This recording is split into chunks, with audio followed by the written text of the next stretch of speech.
Why life as a hummingbird is so extreme. Every night, your body almost shuts off on purpose. And if your energy runs out before sunrise, you never wake up. Your heart drops from over 1,000 beats per minute to barely enough to keep you alive. Your temperature falls so low you feel cold to the touch. Your breathing slows. Your body hangs from a branch like a dead leaf. But to understand how a body gets this extreme, we need to start at the beginning. You are born inside a nest smaller than a golf ball, built from spider silk, moss, and plant fibers. Your mother made it elastic because you and your sibling are about to grow fast inside a home that barely fits 2 jelly beans. At birth, you are almost naked. Your eyes are sealed shut. Your beak is short and soft.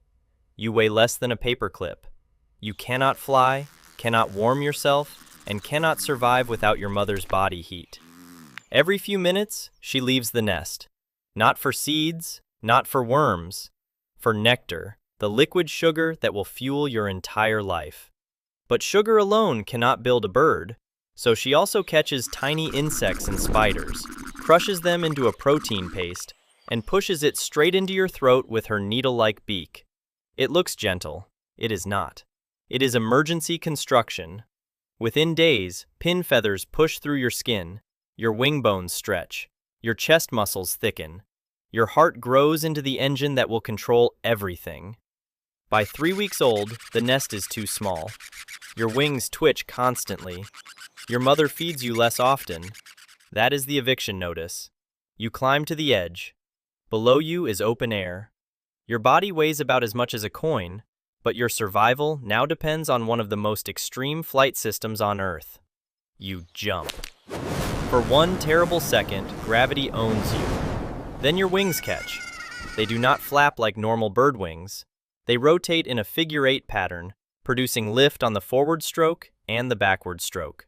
That lets you hover, reverse, shoot sideways, and stop mid-air like the video glitched. Your wings can beat 50 to 80 times per second. You can fly. Now the real problem begins. Your body burns energy at a ridiculous rate. To stay alive, you must eat constantly. Not 3 meals a day. More like miss 1 feeding window and start losing the argument with death. Every flower is a fuel station. You push your beak deep into the bloom, extend your tongue, and drink. But your tongue is not a straw. It splits at the tip, opens inside the nectar, then snaps shut as you pull it back, trapping liquid many times per second. The nectar hits fast. Your gut absorbs the sugar quickly. Your blood carries it almost straight to your flight muscles. You are not saving fuel for later. You are burning today's sugar today. And because flowers do not refill instantly, you become territorial. A bee approaches your flower patch. You attack. Another hummingbird enters your feeding zone. You launch like a tiny feathered missile. You may look delicate, but your daily life is aerial warfare over sugar. You chase rivals, dodge insects, and remember which flowers were full, which were empty, and when they might refill. One bad route can leave your energy tank collapsing before sunset. Then night arrives. For most animals, night means rest. For you, night is a biological crisis. Your daytime metabolism is so high that keeping it running all night would burn through your stored energy before morning. You are too small to hold much fat. You lose heat quickly. Your body has almost no safety margin, so you shut down. As darkness falls, you perch somewhere hidden, grip the branch, and enter torpor. Your body temperature drops dramatically. Your breathing slows. Your heart rate crashes from daytime chaos into a faint survival rhythm. This is not normal sleep. This is emergency power-saving mode so deep you can look dead.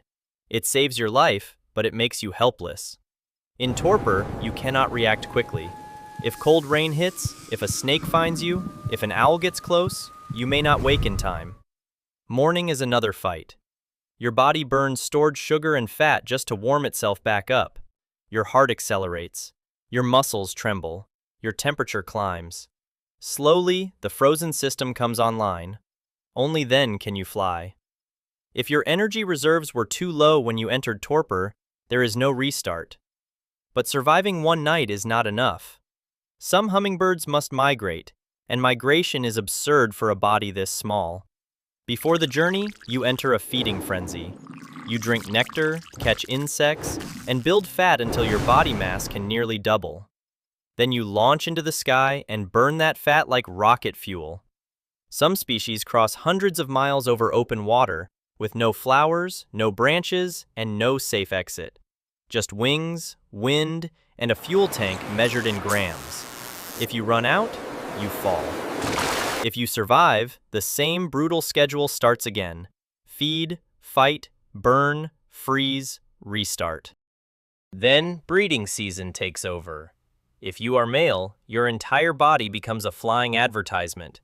Your throat feathers flash like a warning light, and you launch into steep courtship dives, climbing high, dropping fast, and pulling up at the last second. In some species, the sound is not even a voice.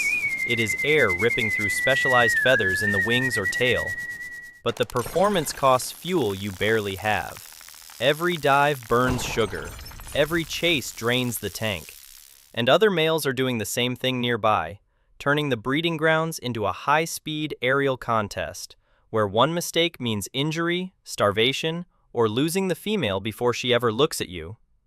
If you are female, you do everything alone. Build the nest, lay the eggs, incubate them, feed the chicks, defend the area. Then raise tiny bodies that will soon be forced into the same system. The cycle continues.